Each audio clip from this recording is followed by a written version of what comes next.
You're listening to the Huddle Up Podcast with Chad Jensen and Zack Kelberman. Join Broncos Country's deep divers at milehighhuddle.com and sound off. And now it's time to drop some knowledge. Okay, we're live. We're going to let the stream breathe just for a second. Make sure it's nice and stable for our great listeners. Welcome in, everybody, to a masked edition of the Huddle Up Podcast. I'm your host, Chad Jensen. With me, as always, my partner in crime. You know him, you love him. He is Zack Kelberman. Zack, our listeners have seriously gone crazy over these masks, dude, in a good way. Yeah. We can't keep them on the shelf. Our third-party provider is emailing us, letting us know that they're doing their best to keep up. And I think they're going to come in really good handy for everybody, too, after this word that shall go unnamed passes, because they're going to be really convenient for cold weather football games. Yeah, if we want to rob a bank as well, Chad, you want to go on a heist, you can throw one on. In all seriousness, it's good quality. It's made very well. It has good printing on it, clear printing. I'm waiting on mine personally. There's a giant backlog right now. I've gotten some people reaching out about their orders. It's what's going on right now. It's the number one issue, and they're trying to satisfy all the orders for the Neck Gators, but I'm excited for mine, Chad, and you made me a believer in them. I'm excited to get mine. Well, one of the problems here is there's joys and sorrows to globalization. One of the joys is the convenience of ordering from Amazon and having something show up at your door the next day. But what we've unfortunately had to learn the hard way is when you rely on a country that is an authoritarian dictatorship and things go sideways and you're sourcing a lot of your products from that. Like, I wouldn't be surprised. We don't know this for what it's worth, but I wouldn't be surprised if a lot of third-party manufacturers of things like this, they're just stuck in kind of the lurch, having to find new sources because China, it's hard to get stuff in and out of China right now and just everything that's been happening. So we're trying to roll with the punches. You guys bear with us. Your orders are not being forgotten, and we're trying to reach out to you if there's an inordinate delay on any one of your orders. Yeah, it's not on us. I hate to, push off the blame from us, but it's our third-party distributor. They're completely backlogged right now with all the different stores, not just our store. It's a complete merchandising, stockpiling issue. They're coming out of Tijuana, Mexico now, Chad. That's the other warehouse. They diverted it from China. So anyone who's ordered a Neck Gator, anyone who's wondering where their order is, it's being fulfilled. It's on the assembly line. It's coming soon. We got a couple of topics we want to get to tonight. It's good to be back with you guys after a day off. It's good to see you as well, my friend. You as well. Let's say hello really quick to those who've been hanging out in the room. EJ, Robert, Dargo, Toy Mafia, Duke, what's going on? Big E, FC, EA Shalom, Bronx Legend in the house. Dylan, what's going on, my friend? The Dream Catalyst, that's a new listeners, good to see you. Good to see you. Jeff, what's going on? Jeff Green. Charlie, Calvin. Anyway, good to see you guys. Thank you for joining us. We're going to talk a little bit about the recent, I wouldn't even call it smoke anymore. There's actually some fire to the whole Jason Peters, to the Broncos thing, but there is a caveat. We're going to get to that here in a minute. I also want to touch on something that I thought was interesting. Nick Kendall sent it my way earlier today. That, as we all know, Colin Cowherd, big believer in Drew Lock, but he kind of took his belief in Lock to another level today on his show, The Herd. We're going to talk about that. First, though, guys, just a couple of really quick matters of business. You want to make sure, and again, we got to go through this, make sure all our new listeners know how to connect with us. Make sure you're following the show on Twitter, @HuddleUpPod. That's how you keep your finger on the pulse of what's happening with our show in real time. And while you're at it, you want to also make sure you follow @MileHighHuddle on Twitter. That's how you ensure that you do not miss any breaking news on the Broncos, analysis, etc. in real time. Check that out. And then if you're in a position, another thing you can do to support what we're doing here, check out the merch store, huddleuppod.com.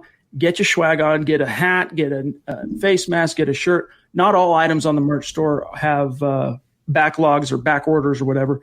So it's just the face mask as far as I'm aware right now. Slight delays maybe on some of the other things, but nothing extreme. So if you're in a position, that's great. We appreciate you. So many of you have already just hammered the store and it has been eye-opening to us, and we really appreciate you. Every little bit counts. Every little bit helps keep the brand going, keeping us the lights on, as it were. So, and if you're not in a position to do something like that, it's all good. One thing you can do, simply being here is enough for us. But if you really like what we're doing, like this video, you can share this video, help us grow and reach new listeners. This is the Overtime Podcast Network. All right, Zach. So let me reverse engineer this. First things first, let's talk about Jason Peters. Let me pull up the article really quick. So you and I were tagged, let me find this here, on the tweet yesterday from one of our great listeners, Taylor. Taylor C is what I'll say. I don't want to give away his name if he doesn't want it given away. And we were asked if there was any truth to the Mike Garofalo. I'll see a lot of people in media, including I think it was Albert Breer at SI, MMQB, they're seeing that he's a prolific 9-time Pro Bowl left tackle out there sitting on the free agent market, Jason Peters. And they look around and they go, oh, well, the Broncos didn't sign a tackle and they didn't draft one. Connect those dots. I'm Sherlock Holmes. It would make a lot of sense for the Broncos to land Jason Peters. But other than just pure speculation and media just kind of connecting things, there was no real fire until Nicki Jhabvala weighed in on that very same Twitter thread and said the following, quote, the Broncos have talked to him, or his agent rather, but their plan for now is to see what they have with Garrett Bowles and Elijah Wilkinson battling for that left tackle job, close quote. So, again, there is some fire. It's not just smoke, but the caveat, Zach, is unfortunately one that fans just don't want to hear, and that is having to sit and wait to see how the competition between Bowles and Wilkinson shakes out first. You're also taking Jhabvala at her word as well. She could be the Broncos feeding her information from a negotiating standpoint. Jason Peters could be leveraging teams, including the Broncos, against the Eagles if he wants to return there. There's many different factors at play, but it's encouraging to me that they've reached out at least. They touched base. They made minimal contact. To me, it's more than due diligence. They realize they cannot go into the season, Chad, their top 3 tackles being Garrett Bowles, Juwan James, and Elijah Wilkinson. It just cannot be. Maybe they want to drag it out a little longer to bring down the price of these free agents. Maybe they're negotiating with Peters but keeping their eye on Cordy Glenn and Kelvin Beachum as well. I still would be shocked if they go into 2020 with those 3 guys atop the depth chart. All right, let me – man, the super chats are going off right now, and we want to make sure we don't miss anybody. So let me just check the stream.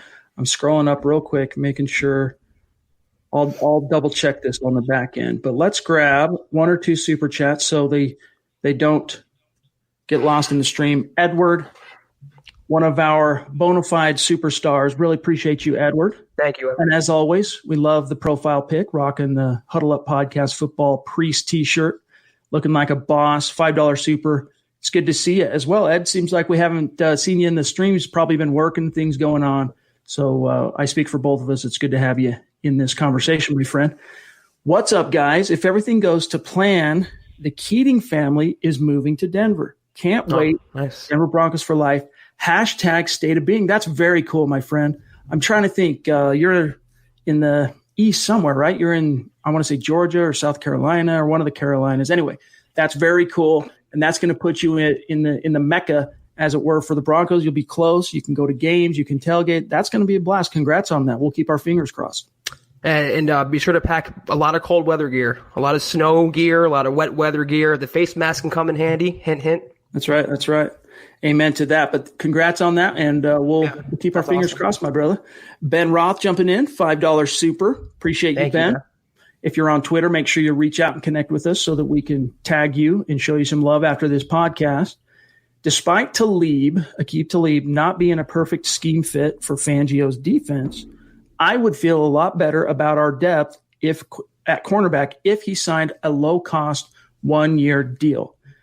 I think, Zach, a lot of people share that sentiment, even if it weren't Talib, adding one more veteran that's got a little bit longer in the tooth than what the Broncos have now.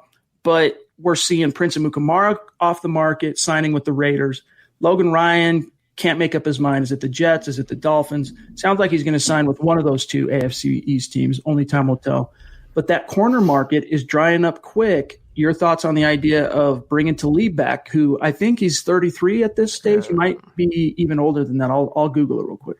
It'd be like bringing Demaryius Thomas back or TJ Ward back. They're older. They're not the same player as they once were. And it's all the nostalgia. It's all the fanfare about what they did in the past. And if Talib would come back now, he wouldn't be the same Aqib Talib as in years past. There's a reason why the Broncos got rid of him. The bridges were kind of burned to begin with. And we all know Elway does not bring back notable former Broncos players. He's a fan favorite. He did a lot of good things in Denver. Same for Demaryius Thomas. But it seems like once the Broncos cut that cord, there's no reattaching it.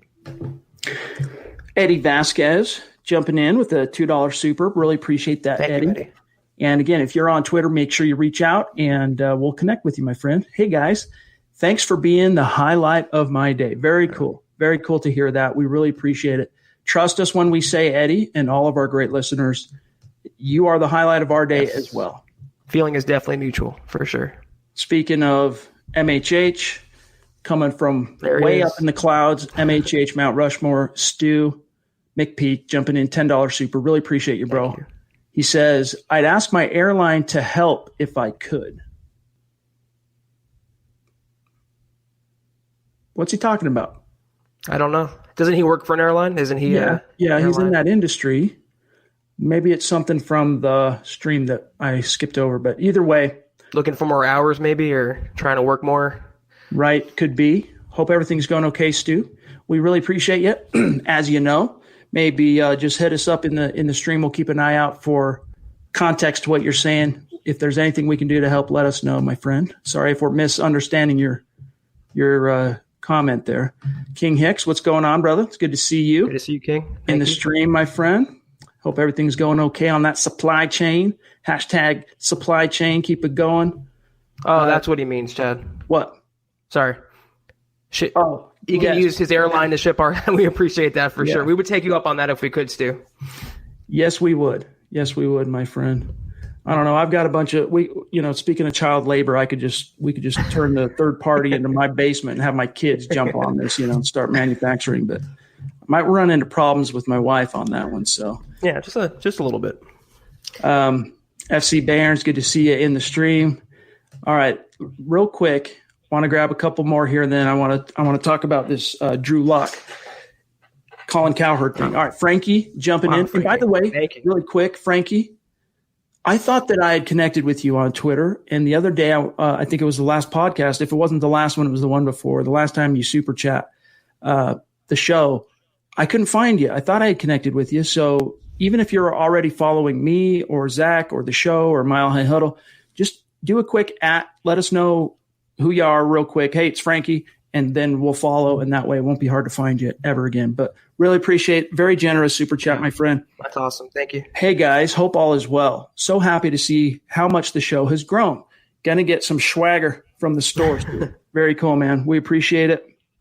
And it really has, dude. It's, we plugged away on the podcast, as you guys know, for many years. I think the podcast started in 2016, right after Super Bowl 50. And then, what was it, Zach? January of 2019, we decided to go from being a 2 times a week show, so bi-weekly, to daily. Yeah. And by daily, we were doing it 5 days a week, Monday, Tuesday, Wednesday, Thursday, Friday, between you and myself, Nick and Carl, building the Broncos, chipping in too on that schedule.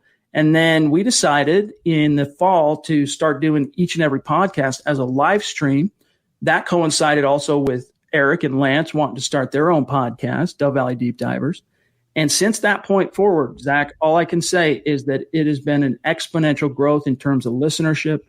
We have between 600 to 1,000 new listeners joining the show each and every week across all platforms. So none are more surprised than us. I mean,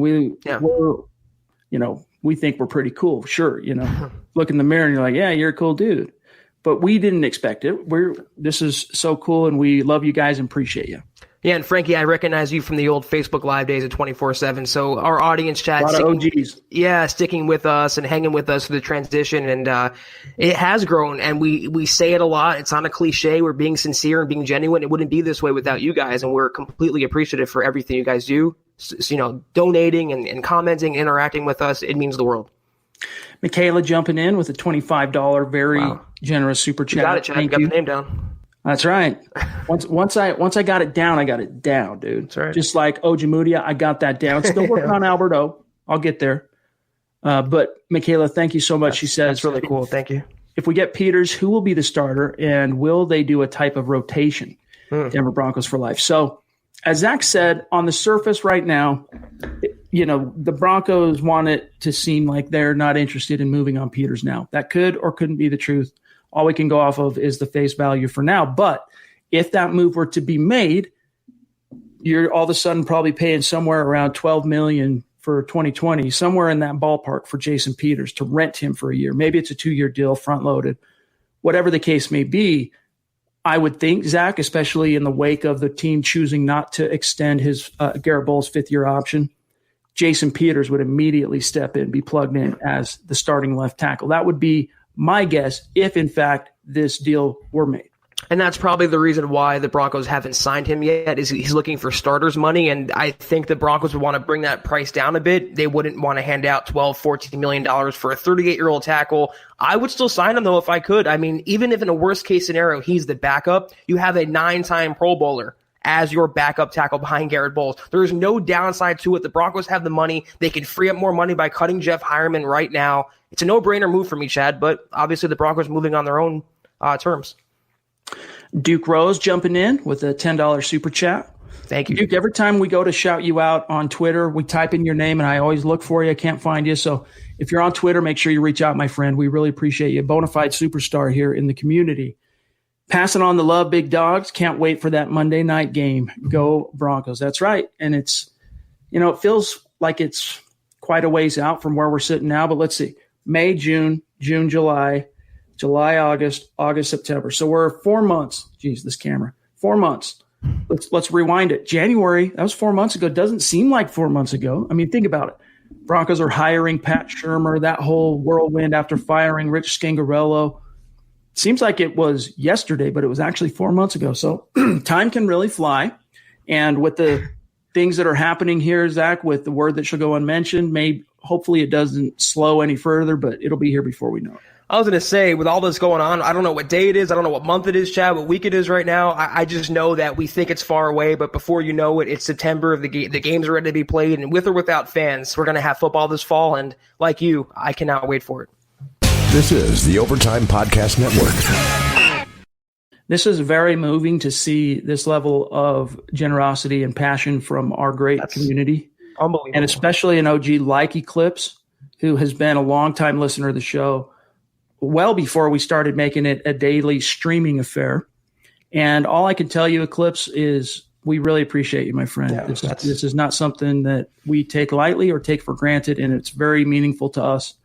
And it's good to have you back in the stream. We really appreciate it. He says, thank you. Happy Hump Day, priests. I've been gone a while. Spent the last 10 weeks doing my service with the National Guard. Happy to be home and see you guys are healthy.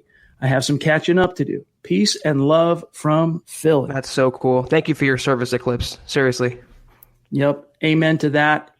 Very, very powerful. And you do have some catching up to do, and we'll help you catch up and get up to speed, my friend. That's right. But again, thank you and welcome back. It's good to have you. Matt Ludlow jumping in. Consistent every single pod. We appreciate you, bro. Still not on Twitter, but that's okay. It's all good. All right. We've grabbed the superstars. I know there's a few in there still remaining. We'll get to you, I promise. I wanted to get your thoughts, Zach, on something that – let me find it here. Let me pull it up. I probably should have had this queued. From Colin Cowherd today. And it was a pretty long segment. I would play it. I don't know if we would have any copyright.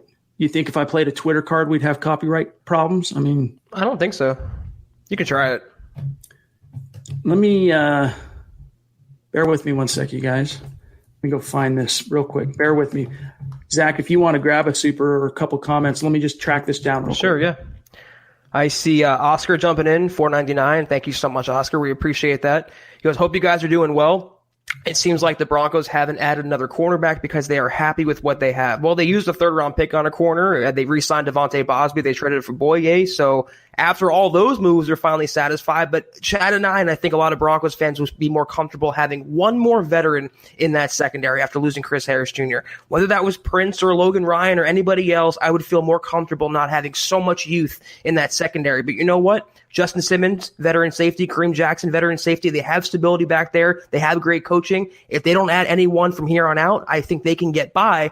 I don't share that opinion, though, with the offensive line. That's a move they have to make, Chad.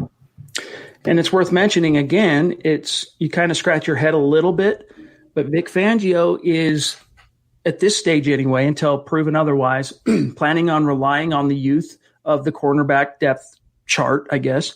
One or two guys, he's got two guys in mind, it sounds like, to take a step forward in 2020. So the Broncos are willing to roll the dice on letting a more proven guy like Prince Amukamara sign with a division rival. Logan Ryan, I haven't really ever seen much substantial in terms of the Broncos really being tied to him, but it just doesn't seem like it's an urgent issue internally as it feels like it is outside the building. All right, let me set this up. I found it here. Bear with me 1 second. Let me see if it'll let me play it on. Nope, I got to go to the card. All right, bear with me. Here it is. Now I'm just going to pull it up.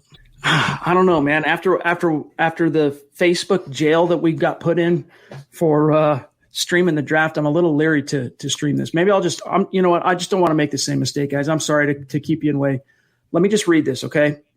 Long story short, here's what happened is in each of the last 2 years, and this is something we've talked about quite a bit, Zach, on the podcast, a second-year quarterback has seemingly come out of nowhere to take the league by storm and win the MVP. 2018, it was Patrick Mahomes. 2019, of course, Lamar Jackson. And you can even go back to 2017 with Carson Wentz, who was on pace to be the MVP of the league before he suffered that ACL injury. That was his second year as well. So a trend has been established. And, of course, on The Herd, they had a great little segment today. You got 6 quarterbacks from last year entering 2020 as year 2. Which of those 6 would be the number one candidate to be that year 2, come from kind of nowhere to win the MVP? And long story short, he picked Drew Lock, and he listed a lot of the same reasons, Zach, that we've talked quite a bit about on this podcast, from all the additions that were made in free agency and especially in the draft, to focusing on Noah Fant taking a big leap in year 2, focusing on Cortland Sutton continuing to build, Melvin Gordon, Phillip Lindsay. And he closed it with, this is the final remark. I'll just read this because it's a really long tangent that he goes on. It's very interesting. Go to milehighhuddle.com to read the full story and listen to the whole clip. But here's what he said, quote, "My guess is that Drew Lock is going to explode for Denver this year. A young star tight end, a young star receiver, 2 receivers in the draft. I don't love their tackle situation. Bradley Chubb's back, a division in which they can win double digits. They can beat Kansas City at home, and a kid who got very, very little attention last year because, like a Patrick Mahomes, he just didn't play much, but he won as a rookie, but he won 4 out of 5. I'm going to bet on Drew Lock. That is my bet." Close quote. Zach, your thoughts? Among the quarterbacks that fit in that category, who have the supporting cast like Drew Lock? Maybe Kyler Murray. He has DeAndre Hopkins, Fitzgerald, and Christian Kirk, but he doesn't have the same running game. He doesn't have the same offensive line. I don't think the same coaching staff as well. A veteran, experienced quarterback whisperer and Pat Shurmur, all the stars are aligning for Drew Lock. And as nice as it is to get positive praise from the national media, I'm still not putting all my eggs in Colin Cowherd's baskets. I'm not doing cartwheels because Cowherd said this. It still has to come out. Lock still has to take that leap. Shurmur has to call the right plays, but we weren't getting these proclamations with Trevor Siemian, with Brock Osweiler, with Paxton Lynch, with Case Keenum. None of these guys were getting the national attention like Drew Lock is. And I'll say this, it's encouraging and it's exciting to get this positive praise, but it doesn't mean anything until the game starts, Chad. It's true, but here's what's, there's a lot of hype with what he said, right? And he's building expectations. It trickles into the fan base and everybody feels it, and it raises excitement and it raises expectations. And as hype-filled as it is, Zach, what's crazy about what Colin Cowherd said there, even though it errs on the side of being a little out over the skis with hype, is that it's a lot closer to the truth on the ground than what many of the national perspective tropes have been on this team during the offseason. We've talked many times as well about national perspective. For the most part, Cowherd's virtually one of maybe 2 or 3 exceptions to this rule. But the national perspective being downright negative, skeptical, just overlooking the Broncos. I mean, we talked about, God bless them, we love Sports Illustrated. We are Sports Illustrated. The national guys in New York, they're not picking up what the Broncos are putting down. Even though they gave them an A+ draft grade, they then deranked them in the power rankings from where they were after the Super Bowl by 2 spots. So those type of perspectives, the more negative side, Zach, to me are more disconnected from reality than what Colin Cowherd is saying here. Just strip away the hype a little bit. The pieces he's talking about, even if Drew Lock doesn't come out in 2020 and win MVP or whatever, the pieces that he has in place, the way the Broncos built around him, he's got a really good chance to have a really big year too, even if it doesn't end up as a Pro Bowl, even if he doesn't win MVP. I agree with all that. Like I said, it's exciting and encouraging, and it's refreshing to get the positive praise. But, when you compare that to someone like Nick Wright, who's making 3-13, ridiculous BS predictions, I'd rather, though, as weird as it sounds, I'd rather the Broncos feed off that. And at the end of the year, when they're in the playoffs and they're 10-win teams, say, you know what, you counted us out, to hell with you. Then if the Colin Cowards, they can say, he'll say, I told you guys all along. He'll use that as a way to further his own brand. I want it to be about Denver and Drew Lock and the Broncos, their success, not Coward's own proclamations. Again, guys, sorry for teasing you on that, drawing it out, going to play it, and then decide. I just want to be safe than sorry. If we were just recording this as a podcast and uploading it to the RSS feed, I would just play the audio. But because it's a stream on YouTube and Facebook, I just don't want to get us in trouble. Mike Evans jumping in, $10 super chat. Thank you, Mike. Really becoming a superstar. Thank you, Mike. Straight from the fan. We are a young team on offense. Who are the leaders when things get tough? Very interesting that you bring that up, because our Luke Patterson had a story on this, I believe it was yesterday. Who are the leaders that, they might not, as last year, for example, Vic Fangio kind of bucked tradition, did not name any season-long team captains, and instead went on a week-by-week basis and named game captains for all 16 games. If Fangio decides to go back on that, I doubt it. But either way, leaders that need to emerge. Obviously, Vaughn needs to continue doing what Vaughn does. On special teams, McManus needs to keep doing what he does, keeping everybody, because he's the veteran holdover now. I mean, Sam Martin's a vet, the punter they signed, but he's the new guy on the block. Bobin Moyer, and I forget the other long snapper they brought in to compete. Those guys are the low men on the totem pole. So McManus has to carry the torch on specials. Defense, it'll be interesting to see who else rises, because Derek Wolf's gone now. Chris Harris is gone. So I would think that Justin Simmons, Kareem Jackson, maybe Joel Casey, we'll see.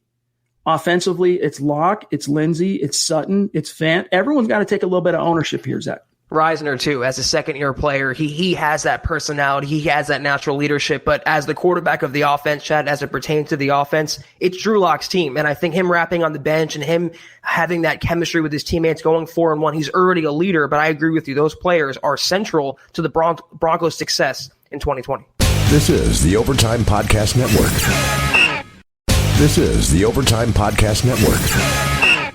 Michael James, I try to watch on YouTube so I can donate to the cause, but couldn't figure out how to watch, only listen through an app. If you can give me some pointers on how exactly to watch on YouTube, I'd love to donate. Well, first off, just understand, Michael, we don't expect you. We're never going to ask anyone to donate. And all of our great listeners who choose to do it have done so purely out of the kindness of their hearts and supporting us.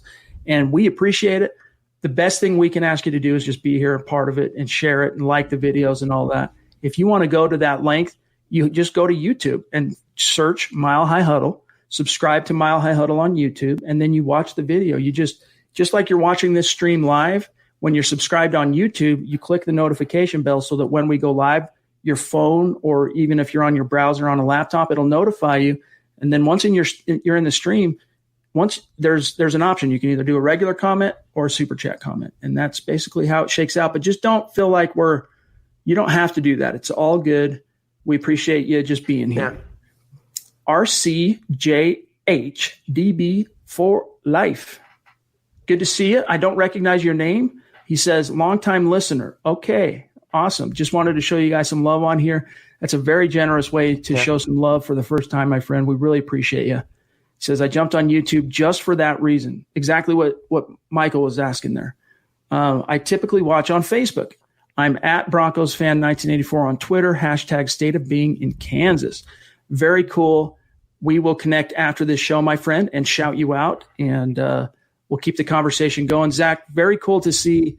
Longtime listener, usually watches on Facebook, this is exactly what I mean, jumps over to YouTube just to show some support, and it blows us away, dude. It's truly amazing, to get these first time listeners, and like Chad said, it's not fake. It's really the truth. Just to get your guys' interaction, just to go back and forth with you, just to have the banter with you. That's all we want. And anything extra you guys want to do, it is so appreciated. But the first time listeners we get, Chad, all around the world, not just the country, it's literally Broncos world. And it's so exciting to see the show grow, and it wouldn't be anything without you guys again. So thank you so much, everyone. Much love and respect to you guys. Yeah. Jeff Cohen, a longtime listener, a bona fide Super Chat superstar, jumping in. Appreciate you, Jeff. I hope the secondary this year is on point. We did great in the end zone defense or red zone defense, but got burned a lot in passing plays. Locke takes the great leap forward this year. I agree that he's going to take a leap forward. To me, it's a question of magnitude and how well he jives with Pat Shurmur. Shurmur's scheme is a very quarterback-friendly scheme. Then you combine that with Mike Shula being a great quarterback and an experienced quarterbacks coach, all the weapons. I think he's going to take that leap. Only time will tell. But, Zach, that is the one thing Fangio's scheme could hang its hat on last year. They struggled to consistently sack the quarterback. They struggled to consistently take the ball away. That's going to change this year. But in the red zone, they were the number one red zone defense in the NFL. Yeah, they're going to do that all over the field this year, Chad. Jarrell Casey putting pressure on the opposing quarterbacks, and Bradley Chubb from the edge putting pressure on quarterbacks, Vaughn being more Vaughn-like. And I'll say this about the secondary. I wasn't the biggest fan of Amuji. I can't ever pronounce his name, Chad. Michael, say it one more time. Ojemudia. I don't know why I have a brain mess up with that. You get it. The entire secondary, though, you're talking about Kareem Jackson, who had a breakout year, Justin Simmons, who is a Pro Bowler, depending on if he made the game or not. Then you have AJ Bouye, who was an All-Pro a couple years ago. You brought back Bosby. You brought in Ojemudia. I mean, that's a pretty deep Callahan coming back, if he even exists. That's a pretty deep secondary. And if they play to their collective talent, they could be actually a strength of the team. So I'm not too worried. Derek Green jumping in with a $5 super, becoming a superstar himself. Really appreciate you, bro. Thank you, Derek. Loving the pod. I was wondering what a great season would be for you guys. Just making the playoffs with a win over the Chiefs or a deep playoff run. Zach, I talked about this a couple of pods back, but just beating the Chiefs alone. Now, hold on. I'm not finished. Just beating the Chiefs alone would be, to me, probably on the same emotional level almost as winning the Super Bowl, because it's just been forever, dude. 9 meetings in a row they've beaten the Broncos. But really, a successful season is, do the Broncos make the playoffs? To me, that's where you start on, and they don't have to win the division, but do they make the playoffs? If they get a win, great. The true greats, the competitive legends like the John Elways and Peyton Mannings and Tom Brady's of the world, if they don't win the Super Bowl, they consider it a failed season. Like, yeah, we had a good season, but ultimately it's a failure. Only one team hoists the Lombardi. That's how they view it. I'm not quite that much of an absolutist, but then again, I'm not a professional athlete. So if they get to the playoffs, I think most Broncos fans would categorize that as a successful season. I was going to say, successful is so subjective. To some, it would be Drew Lock taking that next step and cementing himself as the franchise quarterback. To others, it'd be sweeping the Chiefs. To others, it'd be having a winning record. To me, with such a proud franchise like the Broncos, who were 5 years ago, which is not that long, were hosting the Lombardi Trophy, it should be playoffs or bust, and that's the bare minimum, Chad. It can't be anything less than that. Pat Bowlen's standard still should be around. They should still be fighting to meet that standard, and nothing less than that. So 9-7 to me is the bare floor of the expectation for Denver. But successful in 2020, that's 10-6 in a wild card berth, and anything after that is the cherry on top. Boom. James jumping in from across the pond, big time member not only of the community, but we basically have James on staff. We need to just make that official at some point here soon, James. Yeah. And the way you help out on Facebook, how active you are here in the community on YouTube, really appreciate you, bro. I believe that's pounds, 24-pound donation. Appreciate you, bro. He says Jason Peters would be an upgrade, but would want him on a 2-year deal with a 3rd-year option, like Whitworth's deal. Andrew Whitworth, who went from Cincy to the LA Rams. Build for 2021 and 2022. A 1-year deal doesn't really move the needle much for me. Eli Apple would be the ticket at the veteran corner position. Your thoughts, Zach, on if you were to sign a 38-year-old Peters? Let me remind you, he's 38. There is a precedent now, an exception to every rule. You got Andrew Whitworth playing deep into his 30s at a really high level. Peters was a much more prolific player than Whitworth was before he ever went to the Rams. I mean, Whitworth had been to some Pro Bowls as a Bengal, but Peters is a 9-time Pro Bowler. Like, he's already built, arguably, a Hall of Fame career. Yeah. Would you feel comfortable signing him to anything more than a 1 year? It's ultimately, though, not up to me or anybody else. The only way I see Jason Peters signing a 2-year deal is if he goes back to Philadelphia. I feel like if he leaves the nest, figuratively and literally, he's going to want to sign a 1-year prove-it deal, rehab his stock, go back on the open market, hopefully cash out next offseason.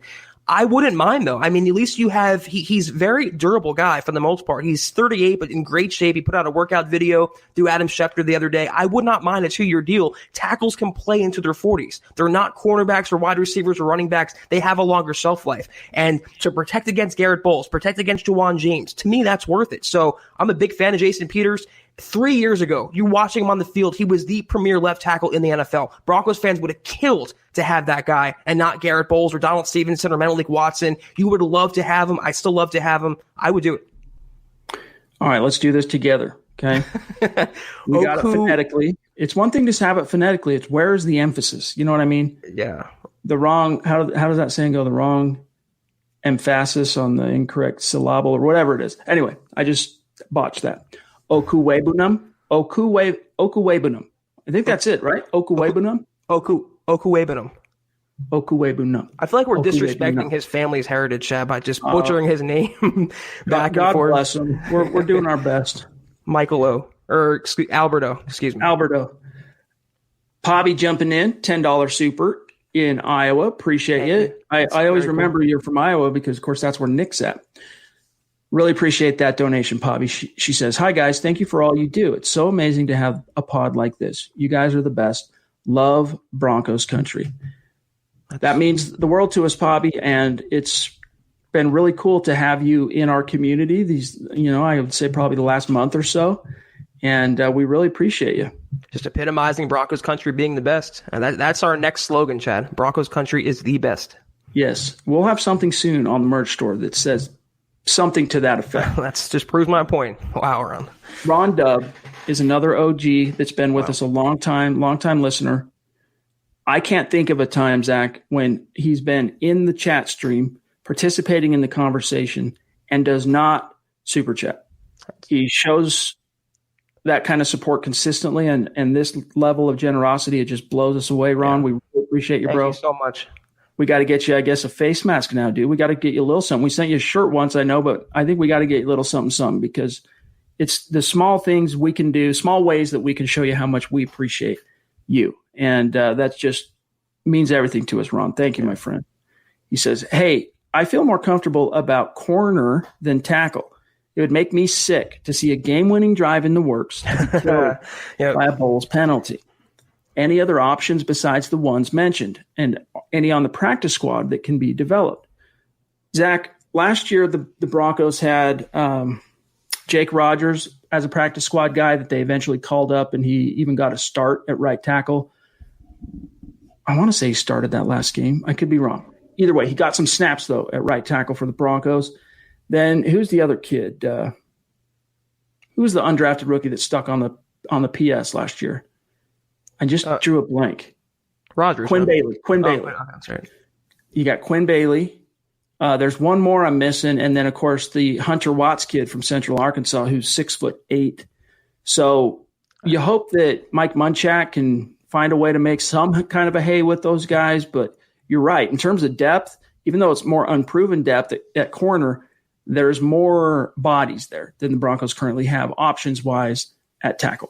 God, though, I mean, do you trust Hunter Watts on Drew Lock's blind side? Do you trust Jake Rogers, Elijah Wilkinson? Why are the Broncos playing around? They're one hangnail or one Bowles meltdown away from having to insert those guys to protect their franchise quarterback. It makes no sense to me. Ron, you and I share a brand a lot. I am a little more comfortable about cornerback than I am offensive tackle. I've been pounding the table for Jason Peters since February, and that's why I'm encouraged at least the Broncos are reaching out. They have to get a veteran tackle in the building. To answer your question, though, it doesn't have to be Peters. At this point, I don't care who it is, Chad. Cordy Glenn, Kelvin Beachum, if they want to trade for a veteran, they just have to supplement the tackle position and not rely on Elijah Wilkinson. It is a disaster waiting to happen that has already happened last year. Hey, real quick, can you, in your stream, you grabbed Oscar? Yeah. Do you still have access to Brent's super chat? See if you can grab him. If not, I'll scroll up. I'm doing it. I'm reverse engineering it. But as far as other options, though, too, Ron, besides Jason Peters, Kelvin Beachum is out there. He's a possibility. He's an ex-Munchak acolyte in Pittsburgh. I mean, either one of those. I would prefer Peters even at his age and even at the fact that he would cost some coin. But at least Beachum has a little experience with Munch. Any luck? I can't get it, yeah. Okay. No worries. I'll grab it like this. Brent, we really appreciate you, bro. Yeah. Unfortunately, the chat stream locked us out of being able to go back up and grab your super, so I grabbed it from our YouTube analytics. Really appreciate that donation. He says, did you hear Vaughn working with DeMarcus Walker in the offseason? He is thinking he will be really good. That's the Vaughn bump that he gives to every player every year. Yeah, and, Zach and I have been, I think, two of the most optimistic about DeMarcus Walker since the Broncos drafted him. We've kind of stuck by him, but we can't – the one thing I think we've realized here is we can't dismiss now that two different coaching staffs have landed him in the doghouse for one reason or another. And so there is a common denominator, and it's him. And so you have to wonder what is happening behind closed doors that rubs these coaches the wrong way. Because as we talk about, Zach, when he's on the field, last year especially, when he's on the field, dude, he makes plays. Like he's around the ball. He's not a great run defender, but he's always at the ball, and he finds a way to make an impact. And yet the coaches, they're willing to sacrifice that and forsake it to make a point because of whatever else he's doing behind the scenes isn't worth it to him. Yeah, I got to think, they drafted Draymond Jones in the third round. They traded for Jarrell Casey, and they signed Christian Covington at the last minute as well. They cannot be that high on DeMarcus Walker, and I think, Chad, we like him a lot more than the Broncos like DeMarcus Walker. Vaughn is going to be Vaughn. He said the same thing about Keenum, Flacco, everyone who comes across his path. He's just a great teammate, but it's up to DeMarcus Walker to get on the field and consistently prove he belongs there. I happen to think, like Chad said, he is always making plays. If not sacking the quarterback, then pressuring the quarterback, chasing down a ball carrier, doing something to impact a play. I want to see more from him in a Vic Fangio system. I don't know, though. He's on extremely thin ice. If he slips and Covington catches up, he might find himself on the unemployment line. I mean, he's also one of a very short list of Broncos that are still on the roster or ever who have sacked Patrick Mahomes. He sacked Patrick Mahomes. That's a good point. In that one game that Mahomes started as a rookie in 2017. Both he and Walker were rookies, got a sack. The talent is there. Something between the ears just isn't adding up for him. I don't know what it is. Maybe there's a hint at his – if you take a look at his Twitter handle, maybe there's a hint there. Living legend, like maybe he thinks more of himself, and maybe there's a sense of entitlement. That's just me speculating. I'm not trying to say anything. But we're here hoping that, because you also have to factor in McTelvin Agene, the third-round pick. Right. Good point. For example, Eric Trickle had a great article today. You guys go to milehighhuddle.com and read it. It's a film breakdown of McTelvin Agene. We knew that he brought pass rushing prowess from the interior. Eric examined what he brings to the table as a run defender, and suffice to say, there's a lot more good there than initially met the eye. Jay jumping in, and Jay, sorry we couldn't play your super chat card, but that's funny. We really appreciate your donation. Thank you, Jay. Like the Jim Rome of the show, Bob. Amen to that, dude. I've been called worse. I actually been compared to Nick Wright before on the show, and looking back on it in hindsight, that wasn't a compliment, so I appreciate it. I don't even know who Nick Wright is. Like, before that tweet came up, I didn't even know who he is. Dude. He's some talking head for FS1. Okay. Like all the rest of them. Dion on YouTube. Do you think that if they decide not to put fans in the stands, that maybe they'll make us pay to watch the games to make up for the loss of revenue? No. I don't. I think they would just take the L on that and just say, look, we have to keep the league is at risk of losing even more revenue long term if we don't have a season. So let's just take the L, roll the dice. But I think in most NFL cities, this is just my own, licking your finger, putting it in the air to see which way the wind's blowing. This is just my own read of this situation. I think most NFL cities will be able to put fans in the stands by the time the regular season rolls around. And even the ones that maybe aren't ready for that, like the Californias, the New Yorks of the world, those are the ones that might end up being games played without fans in the stands. And if that happens, I think the NFL will just accept it. I actually also just read, and don't quote me on this, it's not my area of expertise, but the NFL reached a settlement package with all 32 teams. I think it was $150 million to make up for lost revenue throughout the season if they had to go without fans. So the NFL is a business first, and they're going to protect themselves. They're going to lose some money, but they'll be okay in the end. Kevin P. jumping in, one of our Super Chat superstars with a $5 super. Thank you. Appreciate you, Kev. Great show, guys. Thanks for all your hard research and work. Hashtag Florida Strong. Speaking of Florida, the governor there made it clear and announced to all sports teams that Florida's open for business. If you have a city or a league that's struggling to find a place to play, they'll take you in Florida. So it wouldn't surprise me, Zach, especially on the NBA side of things, if they ended up, like having almost like a tournament type format where teams fly in, they each stay in separate hotels, like Disney or Orlando, somewhere like that, where there's a lot of hospitality and there's facilities for the games, and do their thing. Like you just rotate in teams playing on the same court, multiple games every day in a worst case scenario. Arizona, too, they opened up pro sports leagues, and there could be a gathering of professional leagues there to have some tournament for the NBA season, maybe the MLB season, maybe the NFL in a worst-case scenario. Slowly but surely, some states, and not to make it political, but more red states than blue states are opening up now, and it provides encouragement for having sports this summer and this fall. Dave Coleman jumping in with a $10 super. Thank you, Dave. Make sure you reach out if you're on Twitter. That goes to all of our superstars on Super Chat. Please reach out. Let us know. We'll connect. Really appreciate you. He says, have we decided on the backup quarterback yet? Peace and love from Georgia. All signs point, of course, to that being Jeff. I just had a brain fart. Jeff Driscoll. Thank you.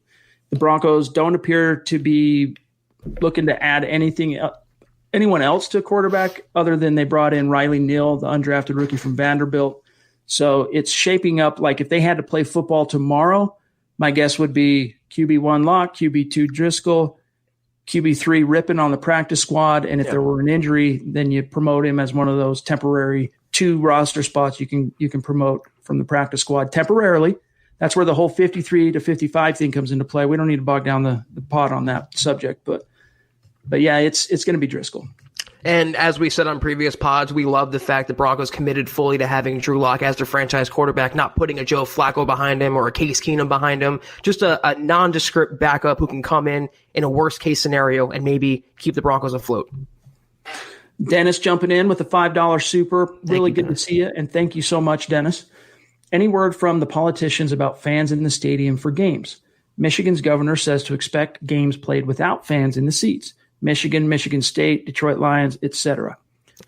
That's one of the things, love it or hate it, about federalism is every state is basically its own country, has its own decision-making process, its own power. And so you don't envy leagues who would then have to try and figure out how to, survive and operate under the strictures of all these different states. But again, if it ends up being like that, I would take all day long, Zach, games being played regardless of the sport without fans in the stand than what we've experienced since basically the beginning of April of no sports. The UFC, golf's going to be coming back. NASCAR's coming back soon. I think the NBA is going to be coming back soon in some form or another. Life just isn't the same, dude, without sports. It sucks. And I think that's going to be fixed here soon, even in a worst case scenario without fans in the stands. The only time in my life I can remember there not being sports was after 9/11. And that was only a week or 10 days or whatever it was. 2 months now. It's like, just give me sports in any capacity. Fans, no fans, reduced fans, neutral locations. I don't care. Just give me football. Give me sports. But it goes back to what I was saying. Michigan is kind of, it's a little reactionary. I think a little premature on May 13th to say they're not going to have fans in the fall. But it goes back to red and blue. And that's a staunch blue state, Chad. Yeah. Infer from that what you will, but that's just the way the wind is blowing. Red states have been a lot more inclined to open up sooner than the blues. That's just the way it is. All right, King Hicks jumping in, $5 super. Really appreciate you, my friend. He says, just want to show my MHH family some love.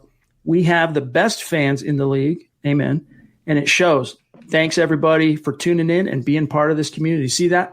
I mean, taking ownership in the community, encouraging others. I mean, that's why this thing is, honestly, podcast for the people, by the people. We appreciate you guys. And thank you, King Hicks.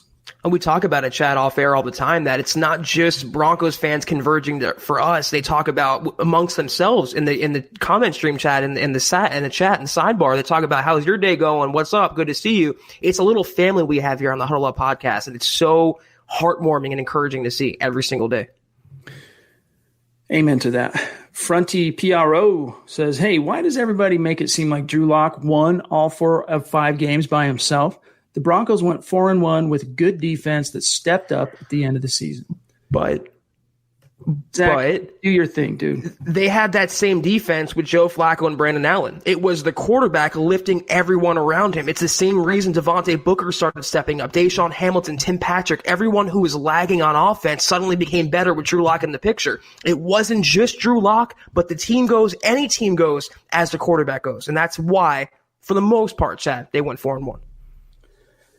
I mean, just look at the fact that Garrett Bowles relinquished 1 sack from week 13 on. Exactly.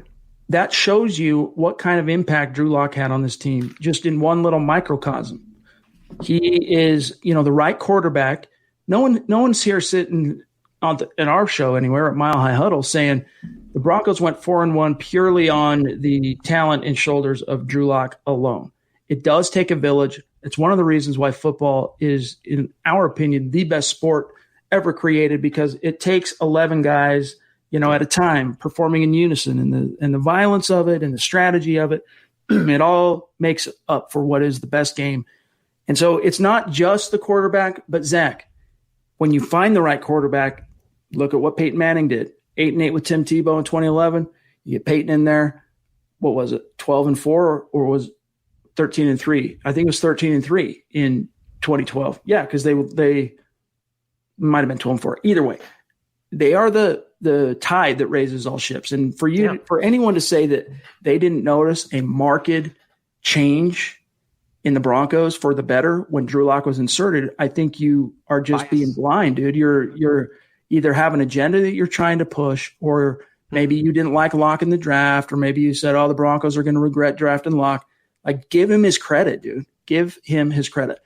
Ben, we think it's trash, my friend. It's trash. Obviously, it's rubbish actually than the Adam Rank, because Nick Wright's prediction is poisoned with the bias of AFC West rivalry. But thank you for the donation, Ben. We appreciate you, bro. Yeah, there's nothing more to say about it. I think he's doing it to get – I don't even know if it's for clicks or for ratings. I think he truly feels the Broncos will be a 3-13 team. And just like Adam Rank last year, they have no clue what they're talking about. It's ignorance. It's lazy analysis. It's trash. I don't want to even give it more energy or breath than that, Chad. Amen. Ian jumping in with the $5 super. Appreciate you, Ian. You guys are the best. Thank you for your streams. Here's a little something for you guys. Hey, man. That's awesome, Ian. Thank you. We appreciate it, dude. That means a lot to us, my friend. All right, we're getting up against it. We're at 53 minutes, so let's grab all of our great superstars before we bounce on out. Zach, great. Hope everything's going good with your web design, my friend. Really appreciate your donation, one of our superstars. I'm making a true prediction. And by the way, Zach, really dug the picture that you sent us. I can't remember if it was your hoodie you got or a hat. Might have been both. But if you can, when you get time, I understand you're probably busy and dudes don't like taking selfies of themselves. I get it. But when you get some time, send me a selfie that's not a vertical selfie, so that it's like this. That way I can share it on social media. That's the only reason I couldn't share that one on social media, because it was a vertical one and it was hard to size it. So just FYI. He says, I'm making a true prediction. We go 11-4, probably mean 12-4 or 11-5, scoring 28 to 35 points per game. The defense will be better than 2015 top 5. The thing about that 2015 defense, Zach, is it was really good all year long, played well in crunch time, 52 sacks, if I'm not mistaken, leading the league that year in sacks. But they didn't really hit their stride till the playoffs. That's when they became a next level unit. Yeah, I can absolutely see the Broncos being a top 5 defense. I can even see in a truly best case scenario, the Broncos going 11-5, or I don't know if he meant 12-4. I can see them getting in the double digit range, but 35 points per game, that's a little too optimistic even for one of the biggest true lock fans on the planet. There's only one team in the NFL last year, the Ravens, who eclipsed 30 points per game. The Chiefs were, I think, 28 and change. It's a hard mark to reach. If the Broncos can just add a touchdown to their total, Chad, from 17 to 24, they're going to win more games on that basis alone. I would look for 25, 26 points per game, not really hold your breath on 35. That's right. 17 points they scored last year on average. I think adding a touchdown on top of that at minimum is within the realm of the feasible. Let's grab Guillermo here, jumping in with a $5 super. Appreciate that. Thank you, Guillermo. Hey, guys, I've been a huge fan since right after the season ended. Diehard Broncos fan. Keep up the great work. Thank you for all that you do. By the way, he's saying he's been a huge fan of the show, not a huge fan of the Broncos since then.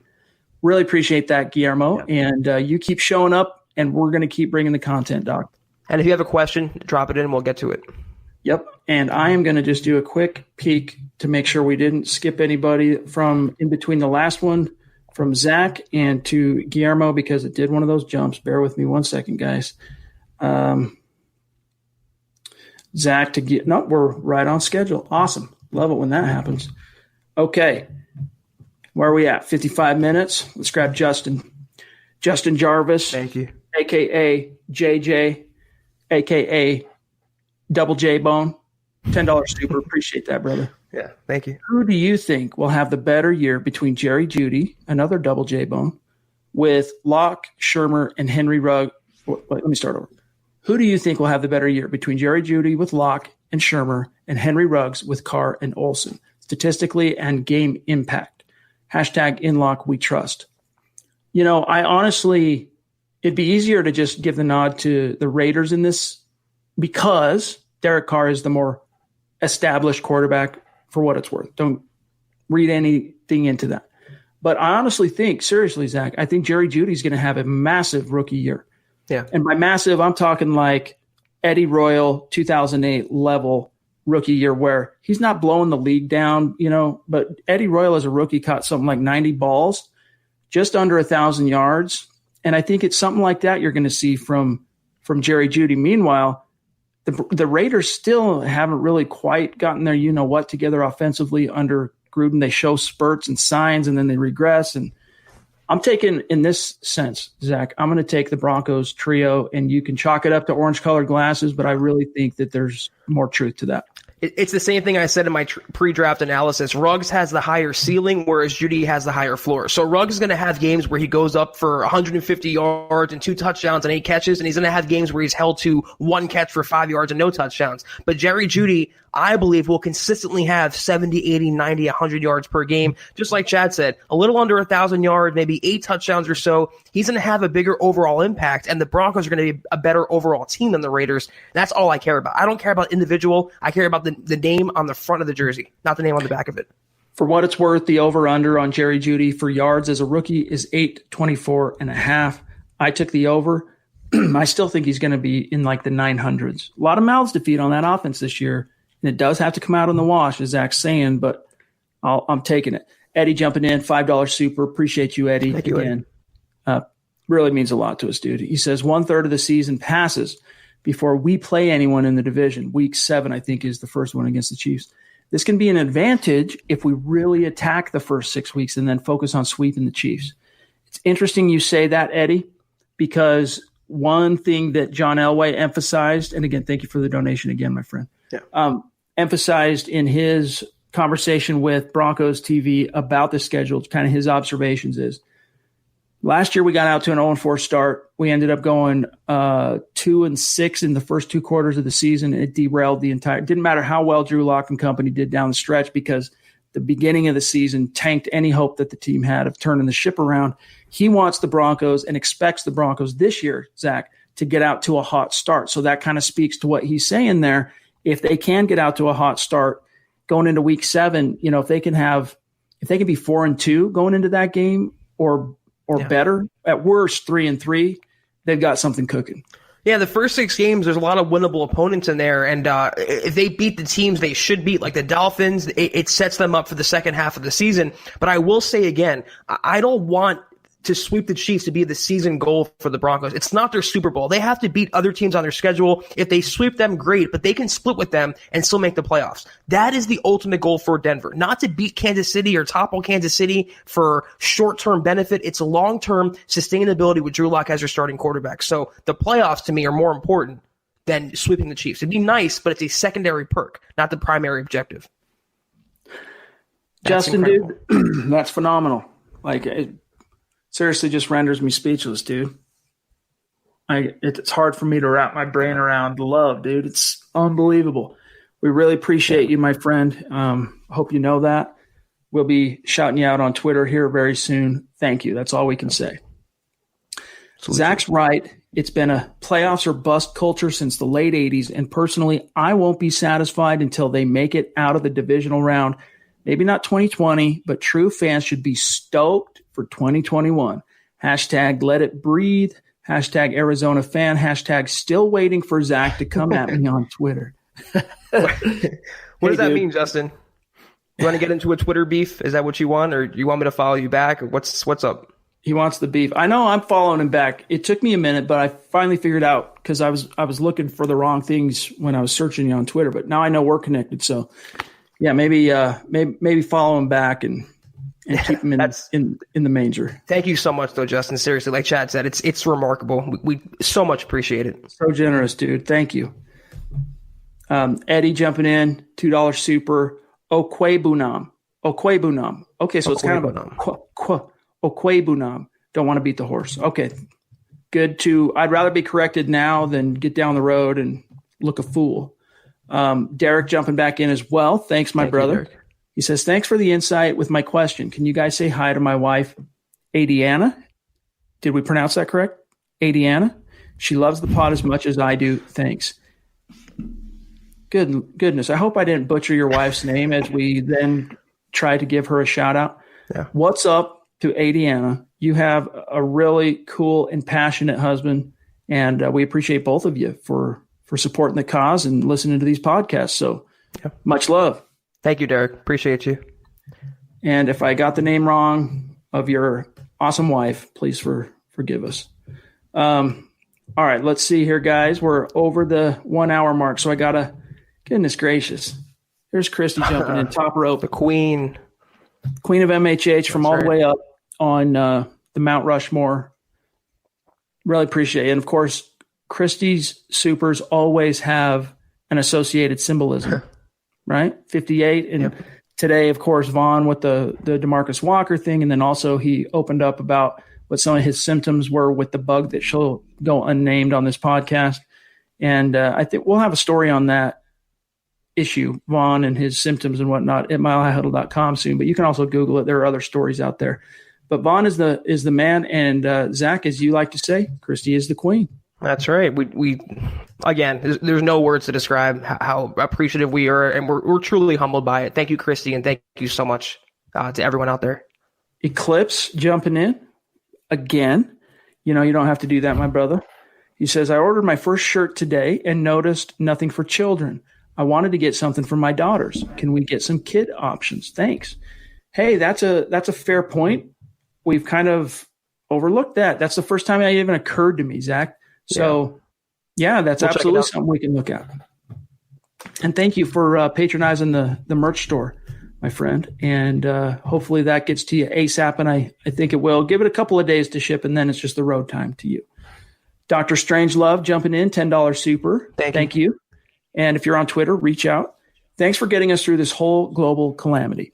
Who's your guys' X factor for who steps up and balls out off the bench when someone gets hurt or gets benched this year? So who's kind of a dark horse for you that maybe is a little overlooked? I don't know about Phillip Lindsay being a dark horse, but Melvin Gordon, when he disappoints this year, doesn't live up to his contract, I think Lindsay will pass him up on the depth chart. I don't really have another off the top of my head, Chad. Maybe Bosby in that secondary, maybe playing over Callahan or Ojemudia. That's a good one. I do think Ojemudia is going to end up as the sleeper to win one of those two starting jobs. Well, one of the jobs across from Bouye. Bosby's a good selection there. I would maybe throw out the 7th rounder, Derek Tuska. I know he's got to make the roster first, as a guy that surprises some people and finds a way to make an impact. I wouldn't be surprised. Yes, Sternad, Ajim. DeMarcus Walker, I'm going to throw it out there. You know what? I'm still a fan. I'm gonna die on that hill. I think he'll have a solid season this year if he's on the team. We'll both die on the hill. We'll be like the battle of Wounded Knee. All right, Dave D and Callie jumping in, $5 super. It's good to see you, bro. Dave. Thanks for the super. He says, "Go Broncos! Beat the Chiefs, Raiders, and Chargers." No, not a typo. Okay, baby, 6-0 in the division. It'd be cool to see that happen, although it hasn't happened since Peyton was slinging the rock. But thank you, my friend Dave, and we love the optimism, dog. I think 4-2 is definitely possible, Chad. I think that's going to be what they finish in the West. In a general sense, my friend, in a general sense, am I comparing Manning to Luck in that they're both quarterbacks. They're both the most important position on the field. Both evidently and obviously, when they entered the equation as Broncos, elevated the game of the players around them. And in those senses, I can absolutely and will absolutely compare Drew Lock to Peyton Manning.